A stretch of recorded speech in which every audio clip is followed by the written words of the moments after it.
Christine, and today I want you to render pork fat with me. This is something that's totally new to me. This is the first time I'm going to be doing it. My friends at Homesteading from Scratch gave me some beautiful pork fat from when they processed their pigs last week, and they actually rendered a whole bunch. They give me some tips on how to do it, so I thought I would take you along for that. First thing we're going to do is get into these bags, and we have to trim off all of the meat as best we can that's left on here. So I'm just going to start doing some trimming.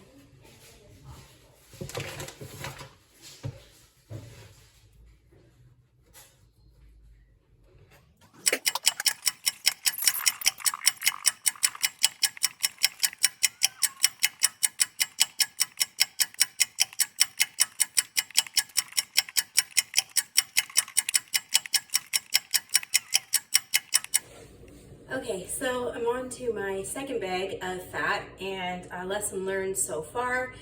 Fat is slippery and meat knives are very sharp. So I think next time I do this, I will definitely take the advice of a few other YouTubers that I have watched on this. Make sure that my fat is very, very cold, or just steal the meat grinder from my parents that they have for things and use the meat grinder to grind all the fat instead of standing here and chopping it into cubes for days. I will take you and show you the pot that I already have on the stove. It's only been on for a couple minutes and it's already starting to get liquidy. Okay, so you're gonna have to excuse my kitchen. So here's that beautiful fat. It's already starting to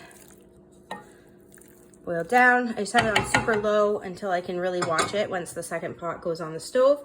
I did put a tiny little bit of water in the bottom just so that nothing scorched and everything was able to cook evenly, because I would really love in the end to be able to use this for baking. So I want to do everything that I possibly can to make sure it doesn't have a really strong pork smell. Okay, so I wanted to show you guys that I took some of the extra meaty pieces that I had trimmed off of the fat, and I fried them. They come out like this. I put a little bit of salt on them. They're actually pretty good, extra fatty. I'm making some toast. There's some bread that my mom gave me yesterday, and that's gonna be our lunch. Well, the other pork continues to render for the next 6 hours. Hi again. We are now at the 6-hour mark for rendering the lard. After spending a little bit of time researching today, I discovered that I really did not cut it small enough. This is going to take a really long time to render. So what I'm going to do at this point is I'm going to take all the lard off that's already rendered out of the fat, so I can go ahead and just leave the fat bits in there, and if I get impatient and turn the temperature up towards the end, it won't wreck the entire batch that I have going. The research that I've done says that you can, at this point, skim off the lard that is ready and put it in jars, and then you can carry on rendering what's left in the pot. So that's what we're going to try now. All right, so I've set up my station here. I'm sure there's something in this paper towel. It's gonna give me cancer and kill me, and I probably shouldn't be using it. I would much rather be using cheesecloth, but I'm out of cheesecloth, and it is the 23rd of December, and it is a snowstorm outside, so guess what we're using today? Paper towel, because I don't want to sacrifice any of my nice tea towels to render fat. I just have my little vintage colander, my canning funnel, wide mouth jar. I do have another jar that will close by itself. I'm just gonna set this up here so we can strain it all off. Perfect. All right, let's give this a go and see what happens. Oh, it's been such a long day today. It's only 5:30, or it's 6 o'clock now, I guess. but it being December 23rd, we are celebrating Christmas. Our Santa Claus comes on the first Saturday of the kids' Christmas vacation. That's just a tradition that my husband grew up with, and it kind of leaves us to do Christmas Day at church in the morning, and it's more relaxing to do that. Ooh, look at that. It's draining really nicely. Now anything I catch in my paper towel, I am going to dump back in here and continue to render it until I'm absolutely exhausted and I want to go to bed. And then I will render one more time. And I will, yes, now. Will that like solidify it into like a butter type thing? It will solidify and it'll turn like bright white, hopefully. That's the goal. Ah. And so the bright white like stuff. It was in the beginning, like a white? Yeah, like a white. And you can use it like for in the oven like we do. For frying. Like instead of like frying an egg with use it butter? in baking. I'm just not sure if we're going to want to use it in baking, if it's going to taste porky or not. We'll have to see. We might move to coconut oil in our baking instead of butter. One of the reasons why we've decided to learn to render pork fat now is because in Canada, our grocery prices are through the roof just in the last year. It's getting really hard to afford anything, especially butter. So you used to be able to find butter on sale, sometimes a really good sale for $1.88. We're probably going back a couple years now like for that price. But probably a year and a half ago, a sale pound of butter at the grocery store, run-of-the-mill butter, would run you about $3.88 on sale. So that was about what I paid for a pound of butter. Now a pound of butter is going on sale for $5, and that's an on sale price. Regular price, we're looking at $6, sometimes $7 for a pound of butter. Don't you pay like $8 with tax added for butter sometimes? Sometimes, yeah, depending on the butter that we need. So we really want to move away from the need from butter. We have access to pigs here. We're in Southern Ontario, so we can raise pork. We do have lots of friends who raise pork. Grandpa raises pork. Yeah, and my dad actually raises pork for us usually. I never even thought about getting the fat back from a pig. It wasn't even something that a year ago I would have known to ask for, which I think is part of the beauty of this homesteading journey, or this journey just to be more self-sufficient, is how much we learn and how much nobody's going to tell you until you ask or until you need to know it. Now, can you go let Callie in, please, and just wipe her down with the orange towel? It being a snowstorm here, we have a very small dog, so she just went out to use the washroom, and she's going to come back in probably looking like a giant snowball. Yeah, there's ice in our door. That's my oldest daughter, Nellie. She really likes to learn everything that I'm doing about nutrition, and it's one of the reasons why I like doing this as well, because we're passing it on to the next generation. As much as sometimes it's frustrating to answer all their questions, and it might be frustrating sometimes to have them in the kitchen, it's really good. There's no other way that I could think to do it. I think we're getting almost to the point where that's full. Yes, no? Could you render quail fat, or do they not have enough fat on them? We also raise quail. That's a new adventure in the last year. And you could not render quail fat. There is not enough fat on a quail to render quail fat. That's kind of what I thought. And our with quail like don't have a lot of fat. Yeah, you can render fat from beef, though. Or beef? Beef, probably not turkeys. I don't think you would render fat from poultry. They don't have a lot of fat. They're known for being lean, so I don't think you would ever render fat from a poultry product. All right, moving on to our second jar. Which you can do pork and beef.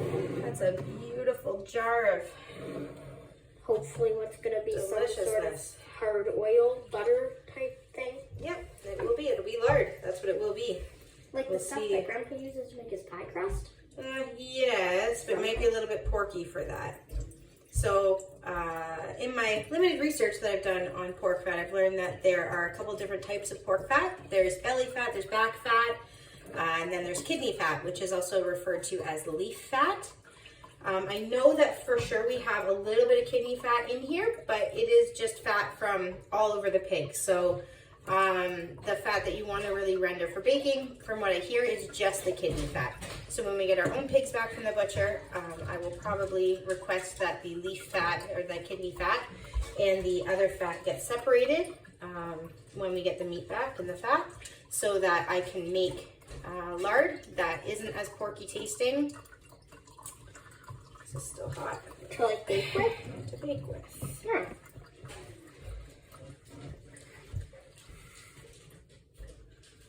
Okay, last spoonful from this one, and then it's going back on the pot, and I'm gonna grab my other one. Ooh, that's hot still.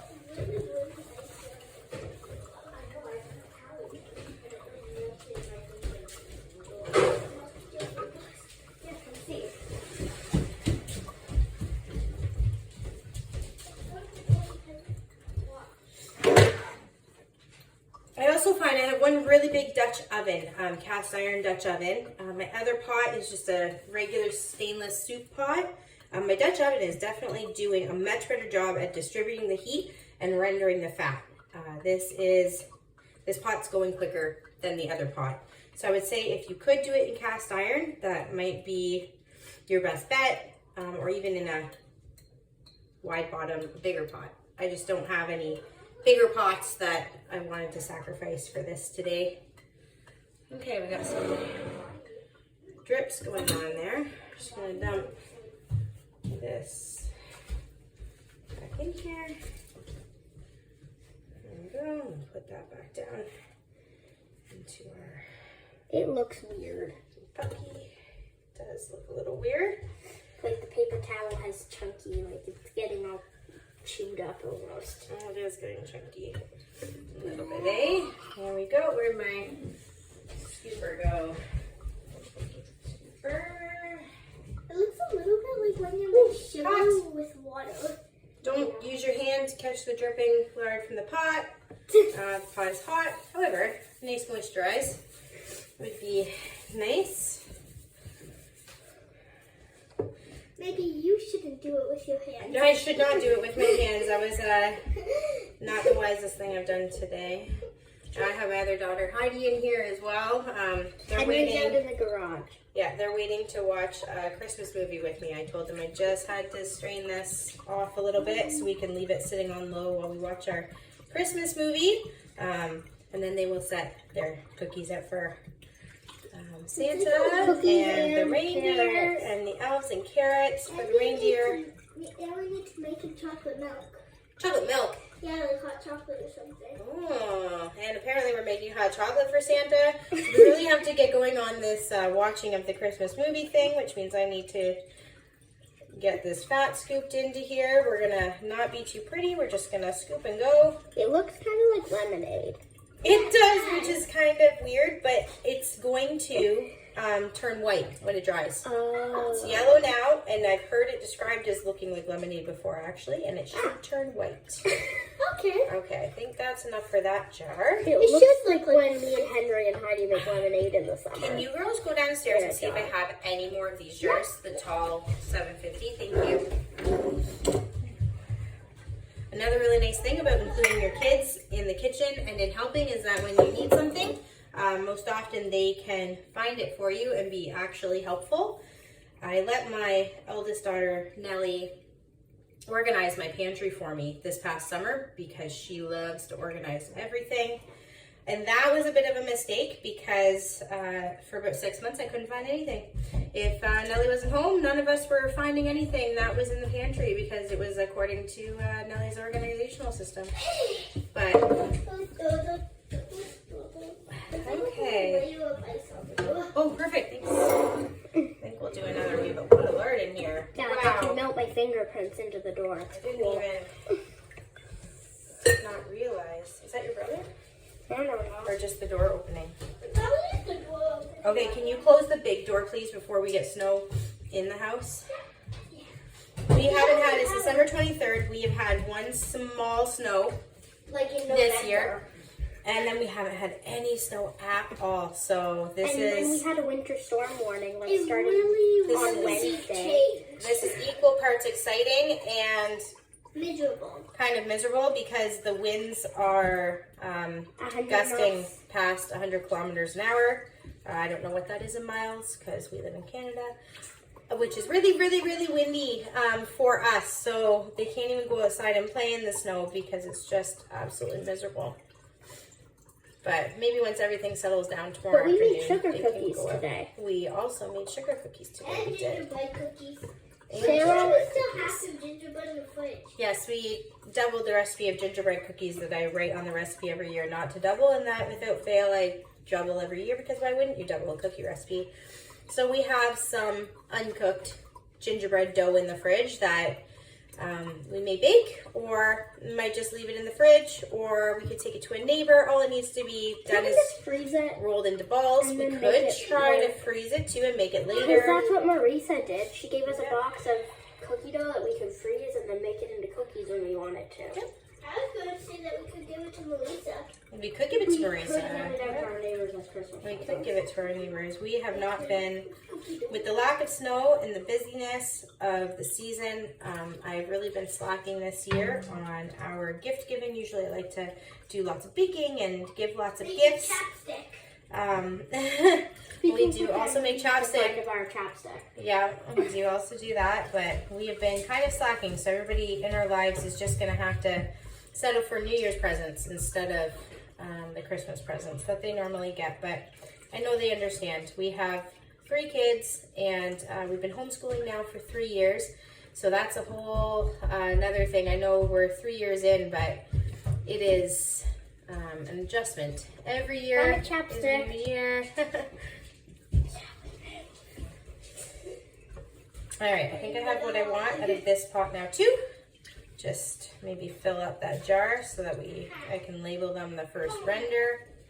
And then we have, there we go, one more scoop. We'll put this pan back on the stove.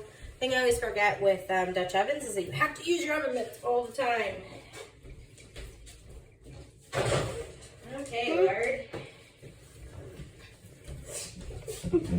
Okay, so this is just going to finish its dripping. I think it's going to fill this container perfectly. Now put these little bits back in the pan. It's on super low, low, low. Let me show you.